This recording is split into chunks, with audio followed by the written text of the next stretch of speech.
Poppleton by Cynthia Rylant, illustrated by Mark Teague.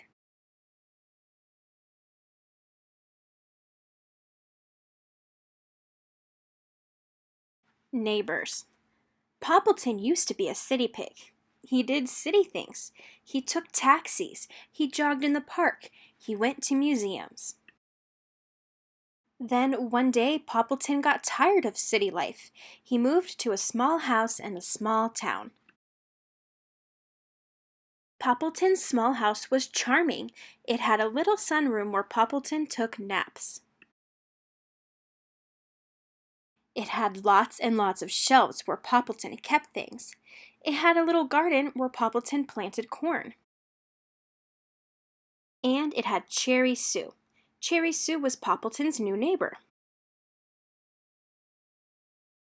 Cherry Sue sure was friendly. In the morning she called out, "Yoo-hoo, Poppleton! Would you like some oatmeal?" So Poppleton had oatmeal with Cherry Sue. In the afternoon she called out, "Yoo-hoo, Poppleton! Would you like some toasted cheese?" So Poppleton had toasted cheese with Cherry Sue. At night she called out, "Yoo-hoo, Poppleton! Would you like spaghetti?"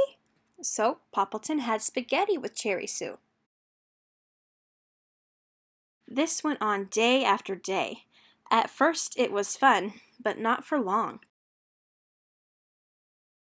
Some mornings Poppleton did not want oatmeal. He wanted to sleep. Some afternoons Poppleton did not want toasted cheese. He wanted TV. Some nights Poppleton did not want spaghetti. He wanted to practice playing his harmonica. But Cherry Sue kept calling, "Yoo-hoo, Poppleton!"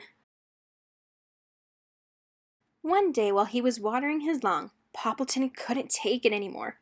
When Cherry Sue stuck her head out the window and yelled, "Yoo-hoo!" Poppleton soaked her with the hose. "Poppleton!" cried Cherry Sue, dripping.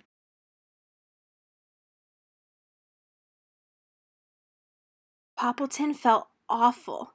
He ran to get a towel for Cherry Sue. "I'm sorry, Cherry Sue," said Poppleton. "I just got so sick of toasted cheese and spaghetti and oatmeal. Sometimes I just like to be alone."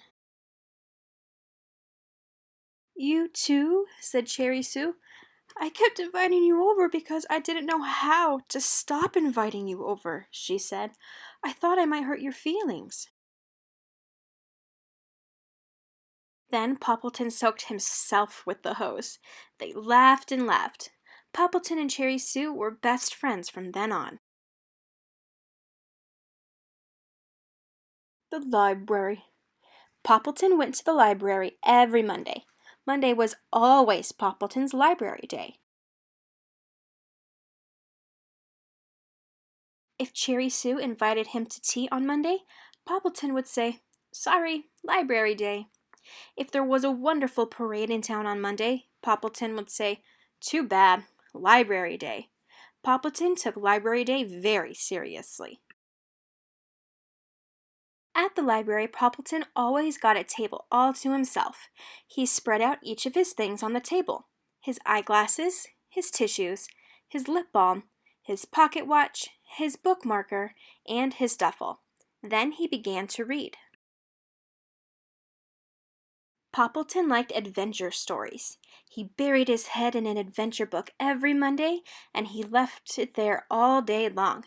Sometimes he needed a tissue for a sad part. Sometimes he needed lip balm for a dry part.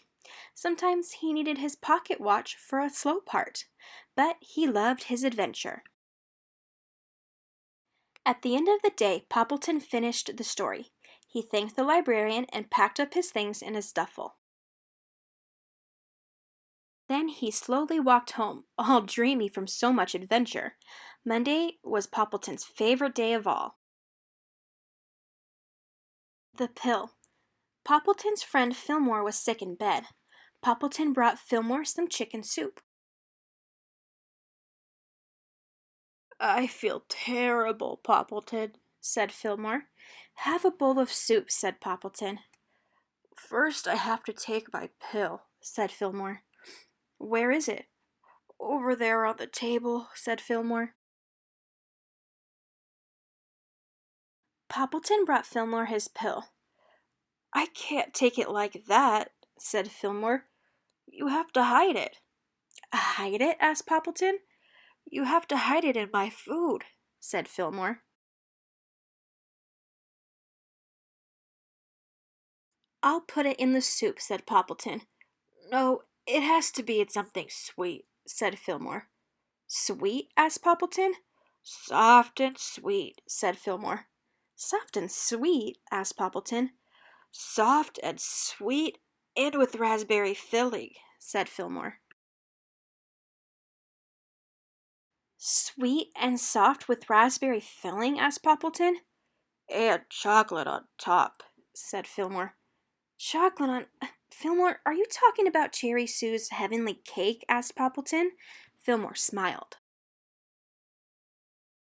Poppleton went away. Soon he came back with Cherry Sue's heavenly cake. Now I can hide your pill, said Poppleton.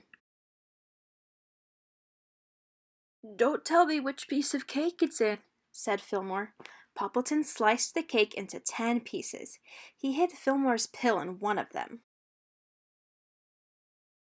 Fillmore had the first piece. Yum, said Fillmore.